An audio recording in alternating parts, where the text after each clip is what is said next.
Setelah menghantam wilayah Karibia dan menyebabkan sedikitnya 11 orang tewas, topan Beryl menghantam Texas menyebabkan sedikitnya 8 kematian di Amerika Serikat, 1 di Louisiana dan 7 di Texas dan menyebabkan putusnya aliran listrik, termasuk di KJRI Houston. Berikut laporan Yuni Salim dari VOA.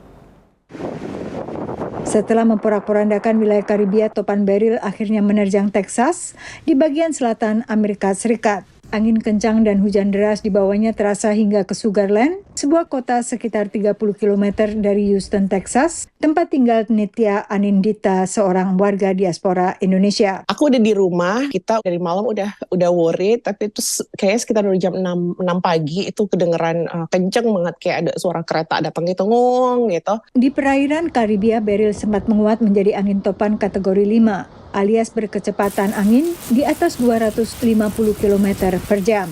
Saat menghantam Texas, Beryl telah melemah ke topan kategori 1 dengan kecepatan angin sekitar 130 km per jam. Angin sangat kencang ini menghantam atap rumah Nitya. Roof aku itu rusak, jadi kalau di sini roofnya tuh kan bilangnya ada shinglesnya gitu, atapnya itu sebagian besar roof tuh rusak dan sebagian besar rumah di daerah rumah kita itu mengalami hal yang sama lah, kira-kira lebih 90%. Topan Beryl telah menyebabkan kematian di Texas dan Louisiana. Sementara KJRI Houston mengatakan tidak ada warga Indonesia yang meninggal akibat topan ini. Jadi kalau warga negara Indonesia di Houston itu memang mereka juga sama terdampak dari Hurricane Beryl ini. Beberapa mengalami kerusakan properti atau kendaraan, biasanya tertimpa pohon dan atau puing-puing. Namun sampai saat ini masih belum ada korban jiwa yang tercatat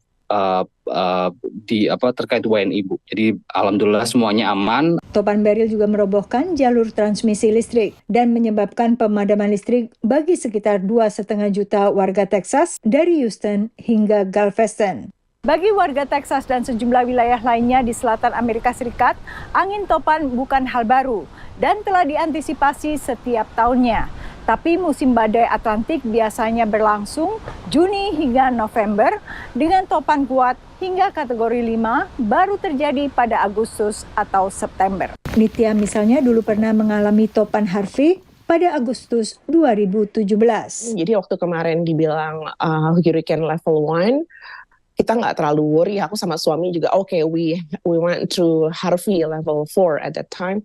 And we survive gitu kan. Pada saat itu banjir juga, tapi we kind of know what to do gitu.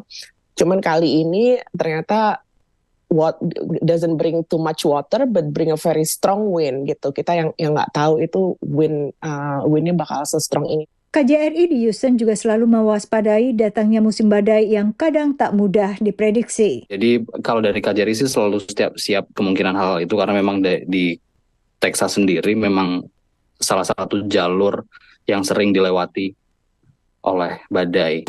Tak hanya Texas, negara bagian lain yang berada di wilayah kerja KJRI Houston juga rentan topan Atlantik. Dari Washington DC, Yuni Salim, Dania Iman, dan tim VOA.